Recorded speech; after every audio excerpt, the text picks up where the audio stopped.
امام ابو حنیفہ رحمۃ اللہ علیہ کی ذہانت۔ امام ابو حنیفہ نعمان بن ثابت رحمۃ اللہ علیہ ایک روز مسجد کے اندر تشریف فرما تھے۔ اتنے میں خوارج کا ایک گروہ تلواریں لہراتا ہوا داخل ہوا اور امام صاحب کو گھیر لیا۔ پھر ان کے درمیان یہ گفتگو ہوئی۔ خوارج کہنے لگے، ابو حنیفہ، ہم آپ سے 2 سوال کریں گے، اگر آپ نے جواب دے دیے تو ٹھیک، ورنہ ہم آپ کو قتل کر دیں گے۔ امام ابو حنیفہ نے فرمایا، اپنی تلواریں میان کے اندر رکھ لو، کیونکہ ان کی طرف دیکھنے سے میرا دل ادھر ہی مشغول ہو جائے گا۔ خوارج نے کہا، ہم اپنی تلواروں کو ہرگز میان میں نہیں رکھیں گے، یہ تو آپ کے خون کی پیاسی ہیں۔ امام ابو حنیفہ فرمانے لگے، چلو پوچھو۔ خوارج نے کہا، دروازے پر 2 جنازے رکھے ہیں، ایک جنازہ اس شخص کا ہے جس نے شراب پی کر آنکھیں بند کی اور نشے ہی میں مر گیا، دوسرا جنازہ اس عورت کا ہے جو زنا کے ذریعے حاملہ ہوئی اور زچگی کے وقت توبہ کیے بغیر مر گئی، کیا یہ دونوں مومن ہیں یا کافر؟ خوارج کا یہ گروہ جو امام ابو حنیفہ رحمۃ اللہ علیہ سے سوال پوچھنے آیا تھا، ان کے عقیدے کے مطابق گناہ کبیرہ کا مرتکب کافر ہوتا ہے۔ ایسی صورت میں اگر امام ابو حنیفہ ان دونوں کے مومن اور مسلمان ہونے کا فتویٰ دیتے تو ان کے نزدیک قابل گردن زدنی ہوتے۔ چنانچہ امام صاحب نے ان سے پوچھا کہ یہ بتاؤ، یہ دونوں کس مذہب کے ماننے والے تھے؟ کیا یہ یہودی تھے؟ خوارج نے کہا، نہیں۔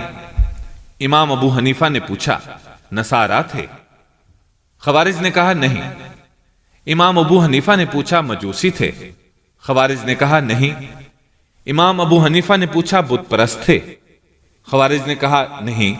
امام ابو حنیفہ نے پھر پوچھا، آخر کس مذہب کے پجاری تھے؟ خوارج نے جواب دیا، مسلمان تھے۔ امام ابو حنیفہ فرمانے لگے، تم لوگوں نے خود ہی جواب دے دیا، تمہارا اعتراف ہے کہ دونوں شرابی اور زانیہ مسلمان تھے، اور جو مسلمان ہو اسے تم کافر کیسے کہہ سکتے ہو؟ خوارج کے گروہ نے کہا، یہ دونوں جنتی ہیں یا جہنمی؟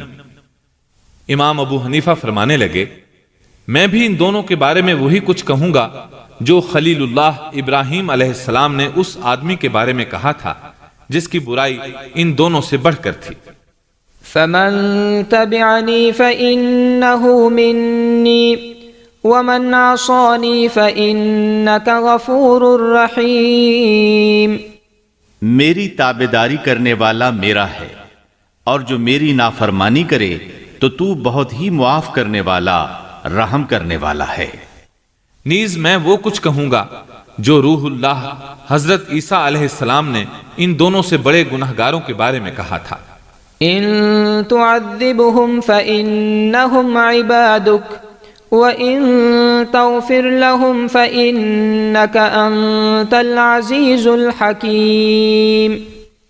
اگر تو ان کو سزا دے تو یہ تیرے ہی بندے ہیں، اور اگر تو ان کو معاف فرما دے تو زبردست ہے، حکمت والا ہے۔